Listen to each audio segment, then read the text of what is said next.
జీవితంలో కొన్ని కార్యాలు చెయ్యి అని చెప్పినప్పుడు మనకది హాస్యంగా ఉంటుంది, స్టూపిడ్గా అనిపిస్తుంది, తేలికగా ఉంటుంది. అయ్యో ఇంతేనా చేయమన్నది, ఇంతేనా, వాట్ ఈస్ దిస్, ఇంత దాంట్లో ఏం జరుగుతుంది, ఇంత దాంట్లో ఏం జరుగుతుంది. అందుకే నీ ఆళ్ళని కూడా ఎప్పుడు చెప్తూ ఉంటాము, నేను చేతులెత్తి ఆరాధించమంటున్నారు. ఎందుకు? ఇంత దాంట్లో ఏముంది, నోరు విప్పి ప్రార్థన చేయమను. నోరు విప్పి ప్రార్థన చేస్తే ఏంటి, నోరు మూసుకొని ప్రార్థన చేస్తే ఏంటి, దేవుడు వింటాడు కదా. ఈ మాటలు మోకరించి ప్రార్థన చేయాలా, కన్నీటితో ప్రార్థన చేయాలని, చేయకపోతే ఏంటి అని ఇట్లాంటి ప్రశ్నలు వస్తున్నాయా? మీరు చేసి చూడండి, విశ్వాసముతో చేసి చూడండి, అప్పుడు మీరు దేవుని మహిమను చూస్తారు. Then you will see the glory of God. Don't keep asking questions, don't keep reasoning with God. Why should I, why do I, ఎందుకు చేయమంటున్నావు, ఈ స్థలానికి వెళ్ళమంటున్నాడు దేవుడు, ఎందుకు అడుగుతారా? ఇది చేయమని ప్రేరేపణ, ఒకటే ప్రేరేపణ కలుగుతుంది మీకు. ఎందుకు దేవా, తర్వాత చేస్తలే అంటే ఆ మిషన్, ఆ పని దేవుడు మీకు ఇచ్చింది వేరే ఎవరికో ఇచ్చేస్తారు, దాని తర్వాత మీరు బాధపడతారు. అందుకని దేవుడు ఒక మాట చెప్పినప్పుడు, ఒకటి చేయమన్నప్పుడు చెప్పింది చెప్పినట్టే చేయండి. ఎందుకంటే ఆ సమయానికి దేవుడు ఆ పనికి అభిషేకం ఇచ్చాడు. అది ఆ టైంకి రెలవెంట్ ఉంటుంది, అది అవసరమైనది ఆ సమయానికి. తర్వాత చేస్తే అది ఇట్ ఇస్ ఇర్రిలవెంట్.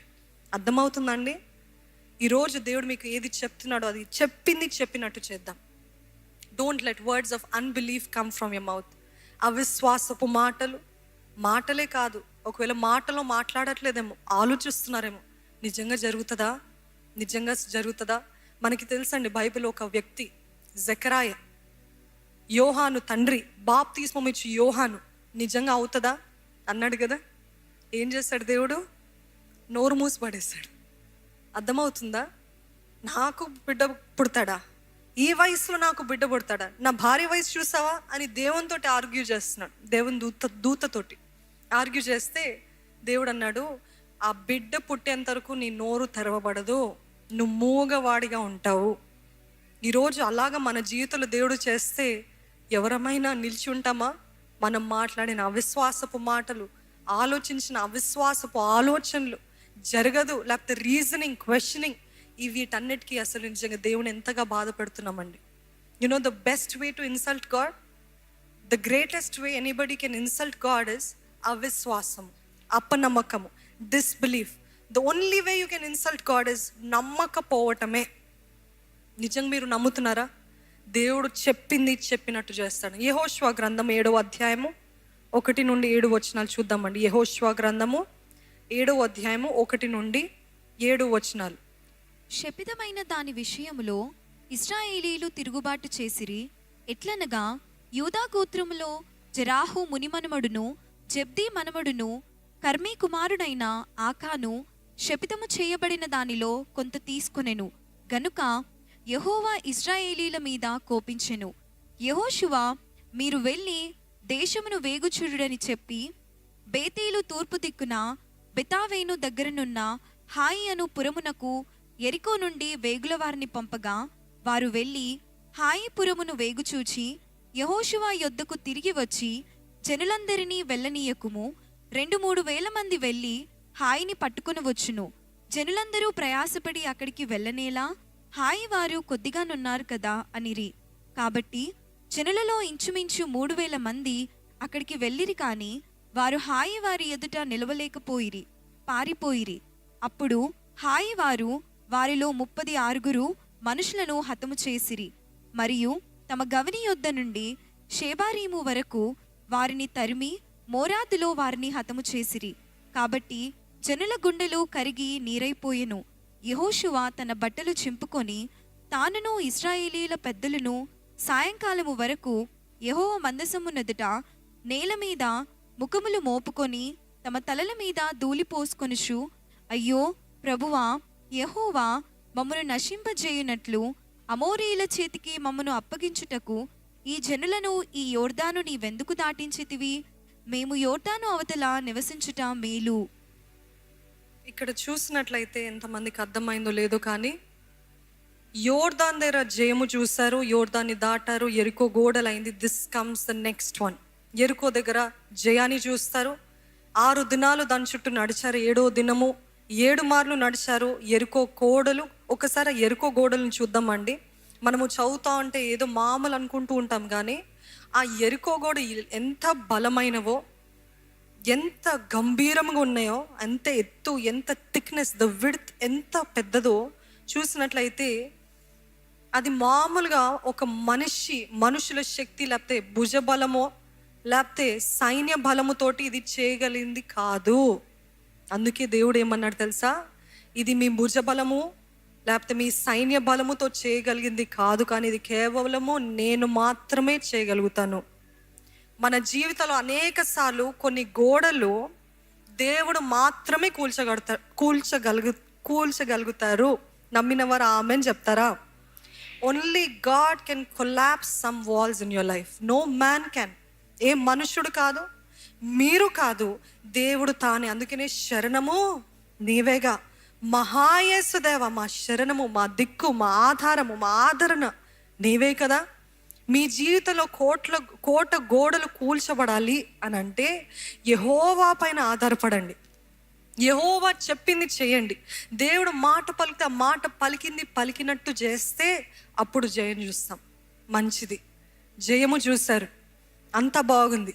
ఇప్పుడు వాళ్ళకి ఓవర్ కాన్ఫిడెన్స్ వచ్చేసింది కదండి.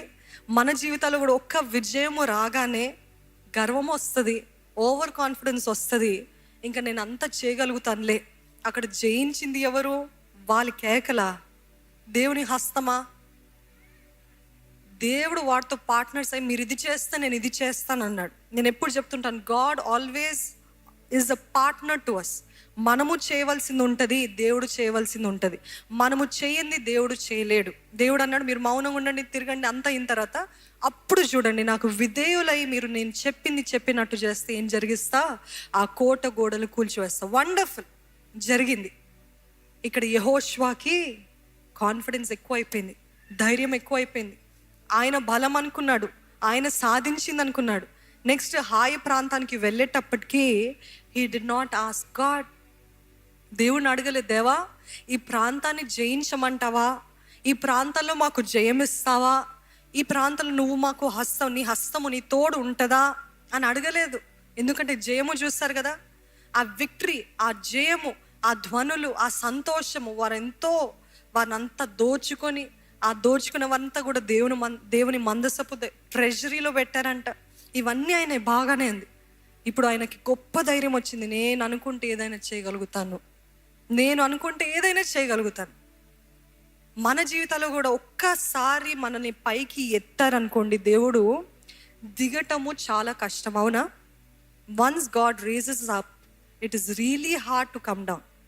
ఒక స్థాయి, ఒక పొజిషన్, ఒక రెస్పాన్సిబిలిటీ, ఒక ఉన్నతమైన, లేకపోతే అందరూ మిమ్మల్ని మెచ్చుకుంటున్నారంటే, లేకపోతే ప్రఖ్యాతి ఎక్కువైంది అనుకోండి, ఫేమ్ ఎక్కువైంది అనుకోండి, ఫాలోవర్స్ ఎక్కువ అయ్యారు అనుకోండి, ఏం చేస్తారు? ఇంకా మనము దిగటము, ఎక్కడికి వెళ్ళినా డంబాలు కొడుతూ ఉంటాము, ఎక్కడికి వెళ్ళినా గౌరవము కోరుతూ ఉంటాము, ఎక్కడికి వెళ్ళినా నన్ను గౌరవించాలి అని ఎక్స్పెక్ట్ చేస్తుంటాం. అందుకే దేవుడు ఏం చేస్తాడు తెలుసా? అంటే దేవుడు ఊరికి ఎవరిని పైకి ఎత్తాడు. ఫస్ట్ వారిని ఏం చేస్తాడు తెలుసా? దంచి దంచి దంచి కాళ్ళ క్రిందేసి త్రొక్కి, ఎన్నో అవమానాలు, ఎన్నో నిందలు, ఎన్నో ఏడుపులు, ఎన్నో కన్నీరు, అవన్నీ అయిన తర్వాత అప్పుడు మరలా వెంటనే పైకి ఎక్కించాడు.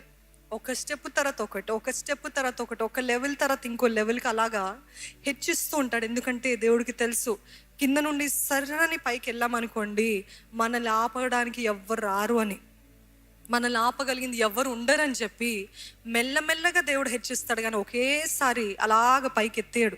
అలాగ పైకెత్తేస్తాడంటే ఎవరు తెలుసా? అపవాది. నువ్వు నాకు మ్రొక్కితే ఇవన్నీ నీకు ఇస్తానని చెప్పాడు, అవునా? So simple. ఒట్టి అపవాదికి మ్రొక్కాలంట, రాజ్యం ఇస్తాడంట, పేరు ఇస్తాడంట, ఘనత ఇస్తాడంట, డబ్బులు ఇస్తాడంట, అధికారం ఇస్తాడంట. కానీ దేవుని పద్ధతి అది కాదు. దేవుని ద్వారా హెచ్చించబడాలా? మొట్టమొదటిగా తొక్కబడాలి, హీనంగా మాట్లాడబడాలి, దూషించబడాలి, ఎంతగానో గేలి చేయబడాలి. ఇవన్నీ అయిన తర్వాత, దంచిన తర్వాత మనలో సారం వస్తుంది. ఏం సారం వస్తుంది తెలుసా అండి?